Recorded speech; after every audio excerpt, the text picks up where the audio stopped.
We are living in those times where we have to be very careful who we follow, considering religion. You guys know about Marvin Sapp. Well, they're telling me that he has came out with a song called Close the Door, making fun of the moment when he went viral, telling all of his congregations to give him $20 so he can raise $40,000 to put in an organization pocket. We don't know where this money is going, but people said this is not the work of God, and they rebuked him. And now he's saying he's been misrepresented and all this and all that. But where is his discernment?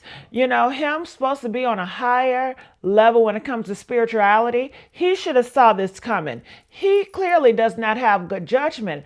But you know what? When I look at Marvin Sapp and I see he's so overweight, that lets me know he's not fasting. A man that's supposed to be high in the spirit realm, supposed to be fasting.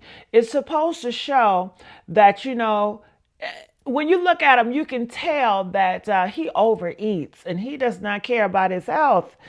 And that just does not line up with the word, because you're supposed to have control over your flesh. And if you can't have control over what you put in your body for your health and the looks of it, you know, something is really wrong with that picture. If he's weak for food, biscuits, macaroni and cheese, chicken wings, what else is he weak for behind closed doors? Is he weak for money, being money hungry?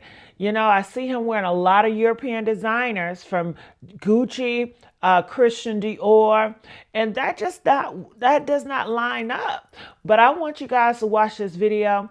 They are exposing Marvin. They said he has a lot of horrible, shady dealings with so many things that's going on that you guys don't even know about. So I'm here to bring it to the forefront. Make sure you guys like, share, subscribe here at the Messy Sweet Spot, and let's see what they're saying about Marvin Sapp now. Ushers, close the doors. Close the doors. Close the doors. We all gonna leave together.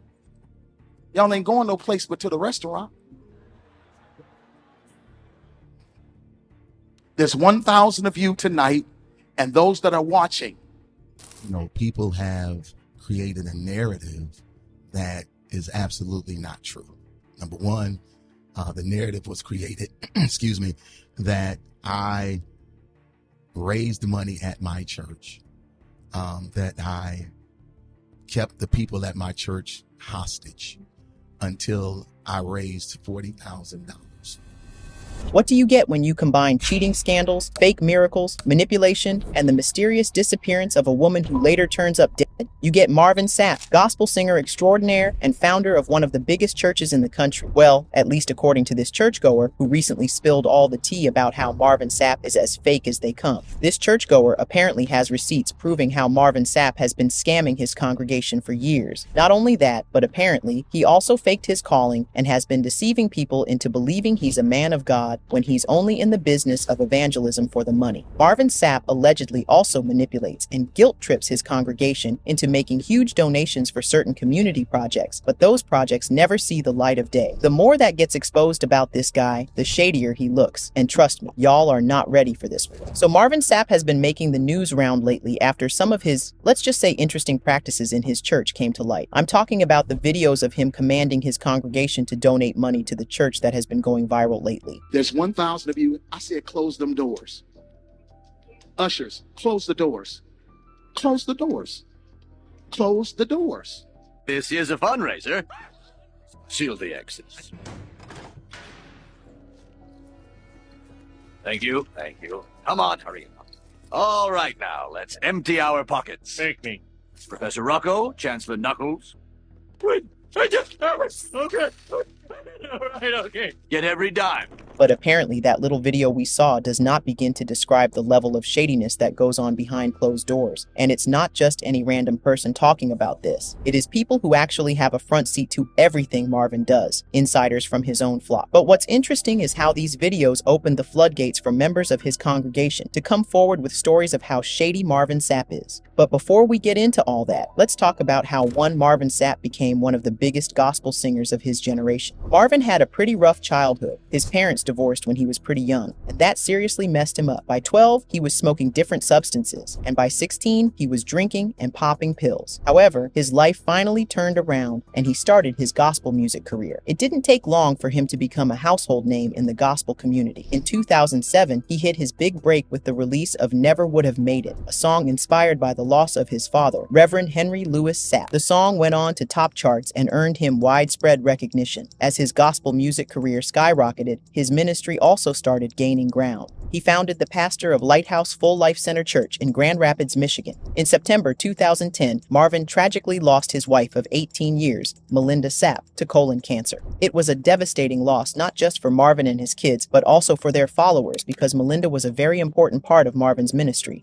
Marvin struggled to fit into his new role as a single father to the kids he shared with Melinda. He poured his pain into his ministry and music career, which paid off in recognition and money. However, it didn't take long before questions started surfacing about how he handled the tragedy of losing his wife. There were rumors that he solicited funds from his congregation when his wife was ill under the guise of medical expenses and church growth. It's not like it's unusual for pastors to receive financial or other support from their congregation, but with Marvin, rumors started surfacing that he was exploiting his followers' sympathy and using that as an excuse to milk them dry, a recurring theme in Marvin Sapp's story. Things got even more suspicious after church officials started selling the program from Melinda's funeral for $10 each. It seemed like an obvious money grab, and people weren't here for it, especially because people noticed how quick Marvin returned to the studio and the pulpit, as if his mourning had taken a backseat. Fast forward to 2013, and Marvin found himself in the middle of another scandal involving a woman named Dr. Teleka Patrick, a 30-year-old medical resident who mysteriously vanished. Teleka Patrick disappeared on the night of December 5, 2013.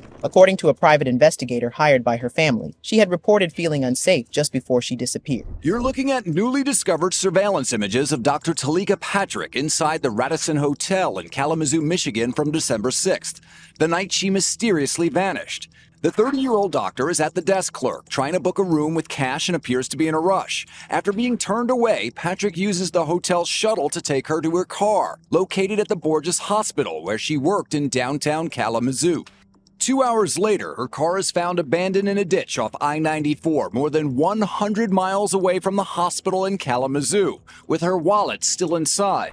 The last person to see her, the shuttle bus driver, told investigators that Patrick seemed agitated. She seemed as if she was looking around, as if someone could be following her. But here's where it gets scary. Teleka had been contacting Marvin obsessively for months before she went missing, and she allegedly believed they were in some sort of romantic relationship. Marvin later revealed that she had been sending him mail and voice messages and even attending his church just to get in contact with him. He even claimed she went to his house uninvited and spoke with his 3 kids. Marvin claimed he never responded to any of her attempts to get in contact with him and even filed a restraining order against her. The next page in a bizarre and disturbing story, a pastor's PPO. Perhaps an answer to the question some have asked, including Teleka Patrick's ex-husband, during an exclusive interview with us in California, where the couple once lived together. When I found out she went to Michigan, you gotta ask yourself, why did she go to Michigan? Before she made the far eastward trek to West Michigan, in a personal protection order filing, gospel singer and pastor Marvin Sapp says she began contacting him, and then things ramped up. Quote, she has moved from California to Michigan, joined my church, contacts my children, and has been to my home, he wrote. I'm a national recording artist, who she has claimed as her husband. However, a lot of people didn't buy that story. It seemed like he was trying to make it sound like he didn't know her at all, and she was just some crazy woman who was obsessed with him. But some people felt like he was probably hiding something. You know, like his real relationship with her. But then the case took a darker turn, as 4 months after she disappeared, Teleka's body was found in Lake Charles, Indiana. She had drowned, and her car had been abandoned. Officials ruled her death an accident, but there were a lot of questions. This was not the answer anyone wanted. Investigators are certain the body found in an Indiana lake is that of Teleka Patrick. That's right. 24-hour News 8's Joe LaForgie is here now with how investigators were finally able to make this positive ID, Joe. Yeah, car keys, cash, and a pager helped determine the body was that of Dr. Teleka Patrick. The answer to all the questions surrounding her disappearance may never be answered. Marvin especially faced some serious scrutiny as people wondered what role he played in her demise. Was there more to their relationship than he was letting on? Did his rejection cause her to end things? Did he really not know her at all? And even if he didn't, why didn't he reach out and try to help a woman who clearly needed help with her mental health? Isn't that what a pastor who preaches love and compassion is supposed to do? The whole thing eventually died down, but that wasn't the last time Marvin Sapp was caught in the middle of a scandal. In 2014, Kandi Burruss from The Real Housewives of Atlanta released a gospel song called Stay Prayed Up, featuring none other than beloved pastor Marvin Sapp. Singing the hell out of it.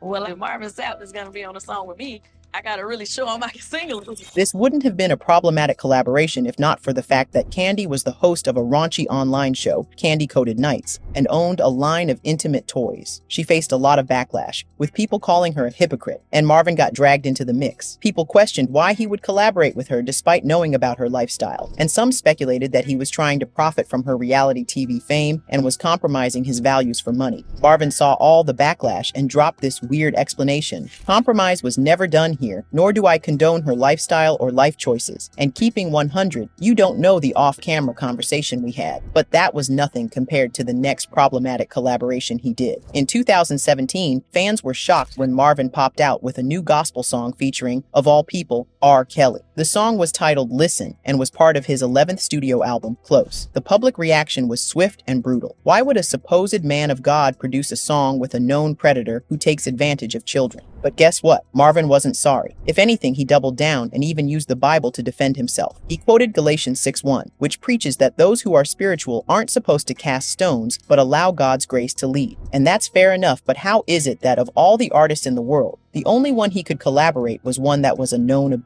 Marvin even claimed he was not aware of the rumors surrounding R. Kelly at the time the song was recorded, which didn't make sense because the rumors had been around for a long time. It seemed obvious that R. Kelly was trying to use the church to whitewash himself, and Marvin Sapp was giving him the platform to do that. It also made a lot of people question whether Marvin Sapp was more interested in making a bag than in doing the Lord's work. In recent times, people have started giving Marvin Sapp the side eye because there's just too many shady incidents surrounding him and his ministry for it all to be a coincidence. For example, some videos recently resurfaced showing Marvin telling the ushers at a convention to close the doors so nobody could leave while he was trying to raise $40,000. Marvin had been preaching at the 109th Pentecostal Assemblies of the World Convention in Baltimore, Maryland. Towards the end of his sermon, he talked about how he had to pay $2,000 to renew his ordination and licensing. He also talked about the cost of leadership and how he had to lead by example. Leaders lead in time, talent, and treasure. I was taught a long time ago that it costs to sit up here. Y'all don't like me. Y'all don't like me. I don't mind telling you, I was 2 years behind. I had to pay $2,000 to get my ordination and my licensing renewed. I pulled out my credit card, paid my $2,000. How in the world I'm going to preach up here and not lead by example?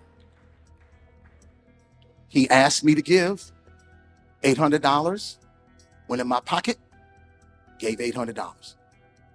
Because leadership lead and they understand the cost that is involved. Next thing we know, he's telling the ushers to close the door multiple times. He literally told the congregation that nobody was leaving until they had each donated at least $20 or $100. We all gonna lead together. Y'all ain't going no place but to the restaurant. There's 1,000 of you tonight, and those that are watching, it's 1,000 that's watching online. This is a small seed. If I get 1,000 online to give this, if I get 1,000 in the sanctuary to give this, that's $40,000 tonight. I'm challenging each of you all down here to give a $20 seed. I actually think $20 is a lot of money. $20, believe it or not, when my late wife, Melinda P. Sapp, was alive, was a good date. I could take her to the movies, buy a box of popcorn, get 1 soda, 2 straws. I wasn't cheap, that's swag. I was looking in her eyes, she's looking in mine. Can't do that no more. The whole scene left people confused because it wasn't adding up. What did having to renew his license have to do with leading by example? And why is that the congregation's problem? Nobody asked him to become a minister, so it's not clear what point he was trying to make there. Also, what did it have to do with people donating to the church? Why are people being forced to donate just because they have to pay $2,000? Don't get me wrong. It's okay for people to donate to spread the word or for welfare programs to uplift the community. But it rubbed people off the wrong way because it seemed like he told the whole paying $2,000 thing to manipulate them into donating. Marvin faced serious backlash after this video went viral, and people started accusing him of holding the congregation hostage, manipulating them to part with their money, and profiting off people's faith. In response, he took to his Facebook page to tell everyone his side of the story. He explained that he asked the ushers to close the doors to keep everyone safe, prevent the donation process from getting rowdy, and so on. He said, "Some have taken issue with a particular moment when I instructed the ushers, rather firmly, to close the doors during the offering. To those unfamiliar with the church context, or who may not regularly attend worship gatherings, this has been misinterpreted as holding people hostage as well as offensive. That was never my intention." Did anyone else catch the subtle shade there? Like, oh, those complaining are people who don't go to church, so they don't know how we do things over there. Marvin continued, "The truth is, when finances are being received in any worship gathering, it is one of the most vulnerable and exposed times for both the finance and security teams. Movement during this sacred exchange can be distracting and at times even risky. My directive was not about control. It was about creating a safe, focused, and reverent environment for those choosing to give and for those handling the resources." However, a lot of people felt like the statement was condescending, and he said a whole bunch of nothing. It did nothing to stop Marvin and his church from facing backlash, with the internet going wild with different memes about the whole situation. The backlash was so serious that Marvin started receiving threats. Yep, you heard that right. During an appearance on the Ricky Smiley Morning Show, he tried to set the record straight on what really happened that day. I thank you for the opportunity to be able to come on your show and for you to use your platform to give me a chance to just, add some context. Yeah. Some context and clarity to, a clip that, a whole lot of people have seen. Sadly, one of the things that has happened is, people have created a narrative that is absolutely not true.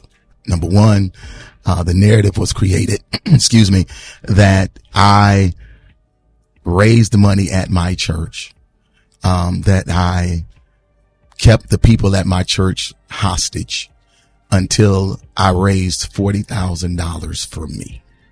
That's the narrative that has been shared, that I locked folks up in my church, that, I made them give $40,000 and I wouldn't allow them to leave until they gave it to me. And to be honest with you, that is absolutely false. Yeah. However, a lot of people felt like he only made it worse because he said it was all a misunderstanding. Like, you asking the ushers to lock your congregation inside the church was a mistake? Okay, bro. According to Marvin, he just got a little too passionate and was a little more assertive than he should have been. Understand, I never said lock the doors. Yeah.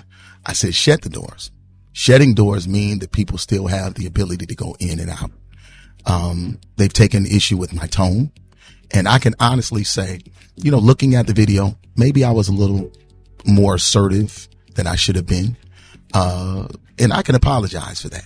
I can apologize for that. Then he revealed that he, his kids, and his staff have been living in fear because of the threats they've been receiving. But that's not all. He added that people have been showing up at the church and campus trying to start something. Because of all the backlash, he says he now has to beef up security so his kids won't be afraid to leave the house. Here's the reason why I'm here. The reason why I'm here is because what has happened is people have taken clickbait and made something out of it that it isn't. And because of that, my church has been getting phone calls. People have called my church and cussed me out. My staff are afraid because I've received death threats over $20 and shut the door. People have come to our campus. They have come to my church to try to cause problems, issues, challenges. And again, my children, I don't look at comments. We was talking about this. I don't read comments. When you got millions of followers, you ain't got time to be reading all the comments. You just don't have it. Right. My children do. And they are afraid. And the reason being is because I'm their only parent. I'm a widower. They're afraid for my safety. So now we've had to update and increase security and all the things I've never had to do before because of the vitriol and the anger that people have shown, the things that they've said in my thread and stuff. And all of this is because of a misunderstanding. While a lot of people were empathized with Marvin, others felt like he was milking this situation to gather sympathy for himself and make people forget how insane it is that he literally forced his congregation to donate. People have also talked about how this is a pattern for Marvin. Every time something shady comes out about his church, he plays some kind of sympathy card to get people to forget the real issue. This time, he's playing the I'm a widower and single father card, but folks aren't buying it. They're demanding answers, and it looks like Marvin is going to have to say something more solid than, "That's just how I do things as a widowed man of God." But what are your thoughts on Marvin Sapp's weird behavior?